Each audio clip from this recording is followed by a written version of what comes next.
ಎಲ್ಲರಿಗೂ ನಮಸ್ಕಾರ. Welcome back to my channel. ನಾನು ಲಲಿತಾ. ಸೊಪ್ಪಿನ ಪಲ್ಯವನ್ನು ಹೇಗೆ ಮಾಡೋದು ಅಂತ ಇವತ್ತಿನ ವಿಡಿಯೋದಲ್ಲಿ ನೋಡೋಣ. ನಾನು ಕುಕ್ಕರಲ್ಲಿ ಸೊಪ್ಪಿನ ಪಲ್ಯನ ತಯಾರಿಸ್ತಾ ಇದ್ದೀನಿ. ವಿಡಿಯೋವನ್ನು ಕಂಪ್ಲೀಟಾಗಿ ನೋಡಿ, ಎಲ್ಲೂ ಸ್ಕಿಪ್ ಮಾಡ್ದಲೇ ಪೂರ್ತಿ ವಿಡಿಯೋನ ನೋಡಿ ನಿಮ್ಮ ಅಭಿಪ್ರಾಯವನ್ನು ತಿಳಿಸಿ. ಇದು 1 ಪಾಟ್ ಕುಕ್ಕಿಂಗ್. ನೋಡಿ, ನಾನಿಲ್ಲಿ ಒಂದು ಕುಕ್ಕರನ್ನು ಸ್ಟವ್ ಮೇಲೆ ಇಟ್ಟು ಎಣ್ಣೆನ ಬಿಸಿ ಮಾಡ್ಕೊಳ್ತಾ ಇದ್ದೀನಿ. ಒಂದು 2 ದೊಡ್ಡ ಸ್ಪೂನಷ್ಟು ಎಣ್ಣೆ ಆದರೆ ಸಾಕು, ಇಲ್ಲಾಂದರೆ 5-6 ಟೀ ಸ್ಪೂನಷ್ಟು ಆಯಿಲನ್ನು ಹಾಕ್ಕೋಬೇಕು. ಒಂದು ಅರ್ಧ ಸ್ಪೂನಷ್ಟು ಸಾಸಿವೆನ ಸಿಡಿಸ್ತಾ ಇದ್ದೇನೆ. ಹಾಗೆಯೇ ಕಡಲೆಬೇಳೆ ಮತ್ತು ಉದ್ದಿನಬೇಳೆಯನ್ನು ಸ್ವಲ್ಪ ಸ್ವಲ್ಪ ಹಾಕ್ಕೋತಾ ಇದ್ದೇನೆ. ಅದು ಕೂಡ ಅರ್ಧ ಸ್ಪೂನಷ್ಟು ಹಾಕ್ಕೋತಾ ಇದ್ದೇನೆ. ಹಾಗೆಯೇ ಹೆಚ್ಚಿಟ್ಟುಕೊಂಡಿರ್ತಕ್ಕಂತಹ ಈರುಳ್ಳಿ ಮತ್ತು ಹಸಿರು ಮೆಣಸಿನ್ಕಾಯಿಗಳನ್ನು ಹಾಕ್ಕೋತಾ ಇದ್ದೇನೆ. ನಾನು ಹಸಿರು ಮೆಣಸಿನ್ಕಾಯಿ 2-3 ಅದು ಹಾಕ್ಕೋಬೋದು. ಹಾಗೂ ಈರುಳ್ಳಿಯನ್ನು ನಾನು ಚಿಕ್ಕ ಈರುಳ್ಳಿ 4 ಹಾಕ್ಕೊಂಡಿದ್ದೀನಿ. ದಪ್ಪ ಗೆಡ್ಡೆ ಆದರೆ 3 ಆದರೆ ಸಾಕಾಗುತ್ತೆ. ಹಾಗೆ ಹಸಿ ಕರಿಬೇವನ್ನು ಕೂಡ 2 ಕಡ್ಡಿ ಹಾಕ್ಕೋತಾ ಇದ್ದೀನಿ. ಇದನ್ನೆಲ್ಲ ಚೆನ್ನಾಗಿ ಫ್ರೈ ಮಾಡ್ಕೋಬೇಕು. ಕಡಿಮೆ ಉರಿಯಲ್ಲಿ ಈರುಳ್ಳಿನ ನಾವು ಫ್ರೈ ಮಾಡ್ಕೋಬೇಕಾಗುತ್ತೆ. ಪೂರ್ತಿ ಬೇಯಿಸೋದು ಬೇಡ, ಒಂದು 30 ಸೆಕೆಂಡು ಹಾಗೆ ಫ್ರೈ ಮಾಡಿಕೊಂಡ್ರೆ ಸಾಕು. ಈಗ ಇದಕ್ಕೆ ನಾನು ಹೆಚ್ಚಿಟ್ಟುಕೊಂಡಿರ್ತಕ್ಕಂತಹ ಟೊಮೊಟೊ ಹಣ್ಣುಗಳನ್ನು ಸೇರಿಸ್ತಾ ಇದ್ದೇನೆ. ನಾನು ಇಲ್ಲಿ 4 ಟೊಮೊಟೊ ಹಣ್ಣುಗಳನ್ನು ತಗೊಂಡಿದ್ದೆ.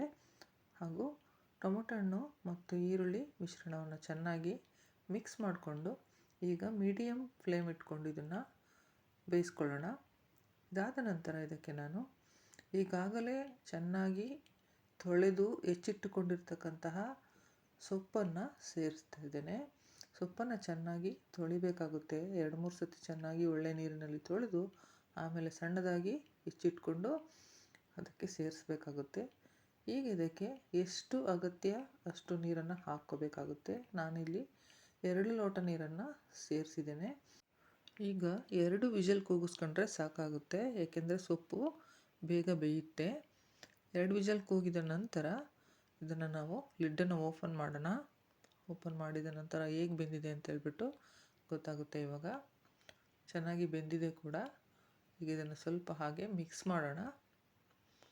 ನೋಡಿ, ಎಲ್ಲ ಬೆಂದಿದೆ. ಇದನ್ನು ಈ ರೀತಿಯಾಗಿ ಮಿಕ್ಸ್ ಮಾಡೋಣ. ಸ್ಮೂತಾಗಿ ಬೆಂದಿದೆ. ಸೊಪ್ಪು ಆರೋಗ್ಯಕ್ಕೆ ತುಂಬ ಒಳ್ಳೆಯದು. ಹಾಗೆ ಸೊಪ್ಪಿನ ಪಲ್ಯ ಚಪಾತಿಗೆ, ಅಕ್ಕಿ ರೊಟ್ಟಿಗೆ ತುಂಬ ಸೊಗಸಾಗಿರುತ್ತೆ. ಈಗ ಇದಕ್ಕೆ ನಾನು ತೆಂಗಿನಕಾಯಿ ತುರಿಯನ್ನು ಸೇರಿಸ್ತಾ ಇದ್ದೇನೆ. ಹಾಗೆಯೇ 2 ಸ್ಪೂನು ಧನಿಯಾ ಪೌಡ್ರನ್ನ ಸೇರಿಸ್ತಾ ಇದ್ದೇನೆ. ಹಾಗೆ ರೆಡ್ ಚಿಲ್ಲಿ ಪೌಡ್ರನ್ನ ಕೂಡ ಸೇರಿಸ್ತಾ ಇದ್ದೇನೆ. ರೆಡ್ ಚಿಲ್ಲಿ ಪೌಡ್ರು 3/4 ಸ್ಪೂನ್ ತೊಗೊಂಡಿದ್ದೇನೆ, ಏಕೆಂದರೆ ನಾವು ಒಗ್ಗರಣೆಗೆ ಹಸಿರು ಮೆಣಸಿನ್ಕಾಯನ್ನು ಹೆಚ್ಚು ಹಾಕ್ಕೊಂಡಿದ್ವಿ, ಹಾಗಾಗಿ ಇಷ್ಟು ಸಾಕು. ಹಾಗೆ ಅರ್ಧ ಸ್ಪೂನಷ್ಟು ಅರಿಶಿಣವನ್ನು ಸೇರಿಸಿದ್ದೀನಿ. ಹಾಗೂ ರುಚಿಗೆ ತಕ್ಕಷ್ಟು ಉಪ್ಪನ್ನು ಸೇರಿಸ್ತಾ ಇದ್ದೇನೆ. ಈಗ ಇದೆಲ್ಲದರ ಮಿಶ್ರಣವನ್ನು ನಾವು ನಿಧಾನವಾಗಿ ಈ ರೀತಿ ಮಿಕ್ಸ್ ಮಾಡ್ತಾ ಹೋಗಬೇಕು. ಹಾಗೂ ಫ್ಲೇಮನ್ನು ಮೀಡಿಯಮ್ ಫ್ಲೇಮಲ್ಲಿ ಇಟ್ಕೊಂಡು ಚೆನ್ನಾಗಿ ಕುದಿಸ್ಬೇಕಾಗುತ್ತೆ. ಈಗ ಹಾಗೆಯೇ ಸ್ವಲ್ಪ ಇದನ್ನು ಮುಚ್ಚಳವನ್ನು ಮುಚ್ಚೋಣ. ಸ್ವಲ್ಪ ಬೇಯ್ಕೊಳ್ಳಿ, ಒಂದು 30 ಸೆಕೆಂಡ್ ಸಾಕು.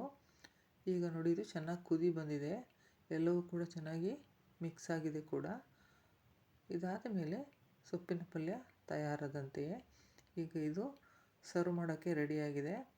ನೋಡಿ, ಚಪಾತಿಗೆ ಸೊಪ್ಪಿನ ಪಲ್ಯ ಅದ್ಭುತವಾಗಿರುತ್ತೆ. ಅದರ ರುಚಿಯಂತೂ ತುಂಬ ಸೊಗಸಾಗಿರುತ್ತೆ.